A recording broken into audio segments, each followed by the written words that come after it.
उसी खुदावंद के बाबरकत जलाली और लारैब नाम में सुनने वाले तमाम वॉचर्स को मेरी तरफ से इस्लाम।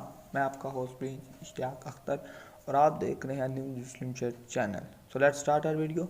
आज की इस वीडियो में हम बात करेंगे कि जिस दुनिया के अंदर हम रहते हैं, हमारे ज़हनों के अंदर ये सवाल आता है और हम अक्सर प्रिंट मीडिया और इलेक्ट्रिकल मीडिया के ऊपर मुख्तलिफ़ इक़साम की इस तरह की चीज़ें देखते हैं जो हमारे ज़हनों को झंझोड़ देती हैं।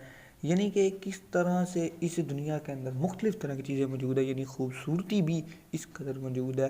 मैं बात कर रहा हूँ कायनात की। आप समझ रहे हैं इस चीज़ को कि किस किस्म की इस दुनिया के अंदर चीज़ें मौजूद हैं और उनके अंदर ऐसी ऐसी खूबसूरती खुदा ने पैदा की है कि जिसका कोई हिसाब नहीं। आसमान के ऊपर, ज़मीन में और ज़मीन के नीचे पानी में। तो आज हम कलाम मुक़द्दस की रोशनी में इसकी बाबत सीखेंगे कि इनका वजूद कैसे आया और इसकी वजह क्या थी। सो आज का जो मौजू है वो हमारा मौजू ये है कि तख्लीक कायनात का वाक़या, यानी तख्लीक का बयान क्या है और खुदा ने दुनिया को कैसे बनाया। सो लेट्स स्टार्ट इट। खुदा ने इब्तदा में ज़मीन और आसमान को पैदा किया, यानी कि खुदा ने जब ज़मीन और आसमान को पैदा किया सो पहली चीज़ थी आसमान और ज़मीन, और इसके अलावा ज़मीन के ऊपर कोई चीज़ मौजूद नहीं थी सिवाय पानी के। और पानियों की सतह के ऊपर खुदा की रूह जुम्बश किया करती थी, प्लस इसके साथ अंधेरा भी था। और जब खुदा की रूह पानी की सतह के ऊपर जुम्बश करती थी तो खुदावन ने सोचा कि अंधेरा अच्छा नहीं है, और खुदावन ने कहा रोशनी हो जा, और रोशनी हो गई। और सो खुदा ने तारीखी को रोशनी से जुदा किया। शाम हुई और फिर सुबह हुई, सो पहला दिन हुआ। इस तरह पहले दिन का आगाज़ हुआ, यानी कि अभी ज़माना शुरू भी नहीं था हुआ, हमारी दुनिया बिल्कुल वीरान और सुनसान थी। तब खुदा ने उसमें तरतीब और ख़ूबसूरती पैदा की। पहले उसने हुक्म दिया कि तारीकी में रोशनी हो जाए, और रोशनी होगी। इसके बाद उसने जोश से मौजें मारते हुए समंदर को हुक्म दिया कि पीछे हट जा और खुश्की यानी ज़मीन ज़ाहिर हो। चुनाचा खुश्की ज़मीन ज़ाहिर हुई। ज़मीन खाली और फिर भी वीरान थी। अब खुदा ने सोचा कि पानी हट गया, अपनी जगह चला गया, तो ज़मीन खुश्क थी, ऊबड़ खाबड़ सी थी, कुछ अच्छा नहीं था लग रहा, बहुत खाकी खाकी सब कुछ था। सो खुदा ने सोचा कि अब इसके ऊपर भी थोड़ी डेकोरेशन की जाए। सो फिर खुदा ने क्या किया, खुदा ने फरमाया कि खुश्क ज़मीन जो ज़ाहिर हुई थी और वो वीरान थी। सो खुदा ने फरमाया कि सिवाय समंदर की लहरों और हवाओं के शोर के हर तरफ खामोशी ही खामोशी थी। इसलिए खुदावन ने ज़मीन को हुक्म दिया कि जड़ी बूटियाँ, पौधे, दरख्त उगा, सब्ज़ पत्तियाँ, शोगो रंगों के ताज़ा फल कैसे खूबसूरत लगते होंगे। खुदा ने आसमान भी बनाया। अब खुदा ने हुक्म दिया कि वहाँ दिन में सूरज चमके और रात को चाँद, यानी कि दिन में भी हमारे पास रोशनी हो और रात को भी। इसके बाद खुदा ने रात के वक्त अंधेरे के लिए सितारे भी पैदा किए। सितारों के साथ साथ खुदावन ने सियारों को भी बनाया, ताकि सियारे जो प्लैनेट्स हैं मुख्तलिफ तरह के दुनिया के अंदर, जिनके ऊपर आज साइंसदान तहकीक करते हैं कि ये क्या चीज़ें हैं और कहाँ से आई है, इनको भी खुदावन ने सूरज, चाँद, सितारों के साथ तख्लीक किया। सो हमें समझ आ गई कि पहले दिन जब कोई चीज़ मौजूद नहीं थी, अंधेरा था, और अंधेरे के ऊपर खुदावन की रूह पानियों की सतह के ऊपर जुम्बश किया करती थी, और खुदावन ने कहा रोशनी हो जा, और रोशनी हो गई, और रोशनी अच्छी थी। पहला दिन हुआ। दूसरे दिन खुदावन ने पानी को पानियों से जुदा किया और खुश्क ज़मीन पैदा की। तीसरे दिन खुदावन ने तमाम पानी को जमा किया और उनको इनकी जीन्स के मुआफिक अलहदा किया और दरख्त पैदा किए, और दरख्तों को हुक्म दिया कि अपनी जगह से उगाओ, और हर एक की जीन्स के मुआफिक फल, फूल और दरख्त उगाए गए। सो तीसरा दिन इस तरह हुआ। और चौथे दिन खुदावन ने दो बड़े नैयर, यानी नैयर अकबर और नैयर असगर को बनाया, जो नूरों और अल्फाक के ऊपर तदीब करते हैं और इनके ऊपर हुक्मरानी करते हैं, ताकि आने वाले लोगों को, आने वाली जो दुनिया वजूद में आए, इनके ज़रिए ज़मानों, निशानों और दिनों और बरसों के लिए इम्तियाज़ हो सके। सो इस तरह खुदावन ने इनके साथ साथ सितारे और सियारे भी बनाए। और चौथा दिन हुआ, और पाँचवें दिन खुदावन ने देखा कि ज़मीन को तो मैंने बना लिया, ज़मीन के ऊपर हर तरह की चीज़ें मौजूद हैं। और खुदावन ने क्या किया कि जानदारों को कसरत से पैदा किया, ताकि ज़मीन के ऊपर उड़ें और फिरें। इनमें दरियाई जानदार भी शामिल हैं। चुनाचा खुदा ने जानदार बनाए कि पानी में तैरें और खेलें। उसने नन्ही नन्ही मछलियाँ लेकर बड़ी बड़ी वेल मछलियाँ तक सबको बनाया। उसने परिंदे बनाए कि दरख्तों में उड़ें और सुरीले और राग गाते फिरें। दुनिया बेहद खूबसूरत और दिलकश हो गई। और इस तरह से पाँचवा दिन पूरा हुआ, और फिर खुदा ने कहा कि ये अच्छा है। खुदा ने मछलियों, परिंदों और हर किस्म के जानदारों को हुक्म दिया कि अपनी अपनी नस्ल के मुताबिक बच्चे पैदा करें ताकि दुनिया भर जाए, ताकि हर कोई अपने अपने कामों में मसरूफ़ हो जाए और वो खुश और मुतमईन रहें। खुदा ने जो कुछ बनाया था उसमें सब तरफ नज़र की और कहा, अच्छा है। चुनांचे खुदा ने जानवर और मवेशी भी बनाए। उसमें बड़े बड़े समूदार जानवर और नहायत बड़े बड़े और ताकतवर जानवर भी शामिल हैं। खुदा ने बनाए हुए इन जानवरों और दरिंदों से जंगलों, मैदानों और खेतों में ज़िंदगी पैदा की।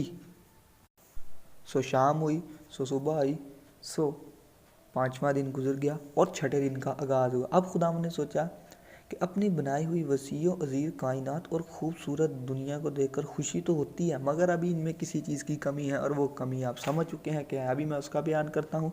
खुदावंद जानते थे कि मुझे अपनी तख्लीक का सबसे बड़ा खूबसूरत हिस्सा अब बनाना है, और खुदावंद ने कहा कि अब मैं इंसान बनाऊंगा, उसके पास मेरे बारे में सोचने, मुझे जानने और मुझसे मोहब्बत रखने की अकल होगी। गौर कीजिएगा, रिपीट, अब मैं इंसान बनाऊंगा, उनके पास मेरे बारे में सोचने, मुझे जानने और मुझसे मोहब्बत रखने की अकल होगी।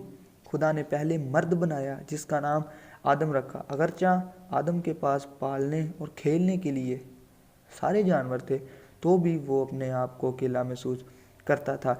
जब खुदावंद ने आदम को पैदा किया तो खुदावंद इसके पास सारे जानदारों को लेकर आए और कहा कि आदम, तू इनका नाम रख।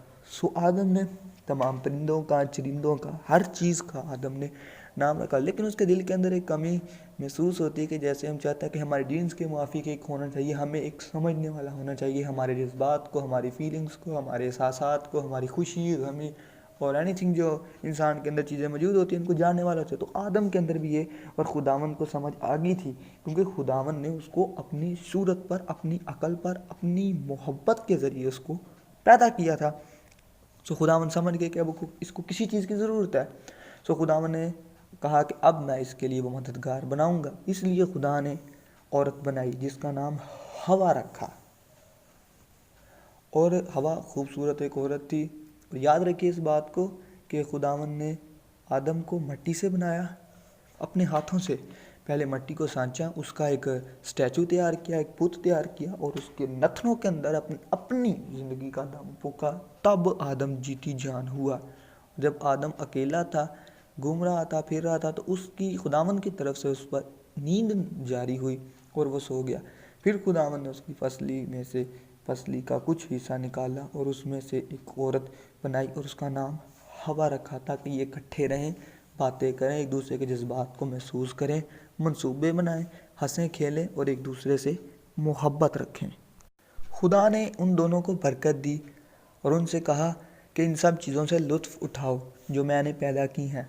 तुम्हारे बच्चे होंगे जो इस काम में मदद करेंगे जो मैंने तुम्हें सौंपा है। अगरचा सारी दुनिया तुम्हारे इख्तियार में होगी, मगर तुम्हें हमेशा मेरे ताबिया फरमा रहना होगा। खुदा उनसे मोहब्बत रखता और जानता था कि इसलिए क्या बेहतर होगा।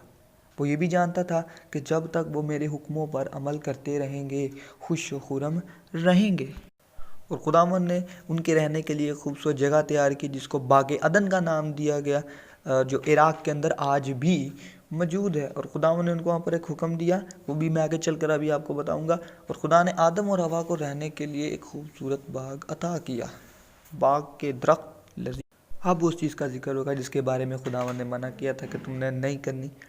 क्योंकि खुदावंद ने मना किया, क्योंकि खुदावंद ने उनसे कहा था कि तुम आज़ादी से फल तोड़ कर खा सकते हो, मगर वो दरख्त जो बाग के दरमियान में है उसका फल हरगिज़ ना खाना। उस दरख्त का फल खाओगे तो मर जाओगे। और उस दरख्त का नाम था नेको बद की पहचान का दरख्त। और उसका फल, बाइबल में इसका कहीं जिक्र नहीं है।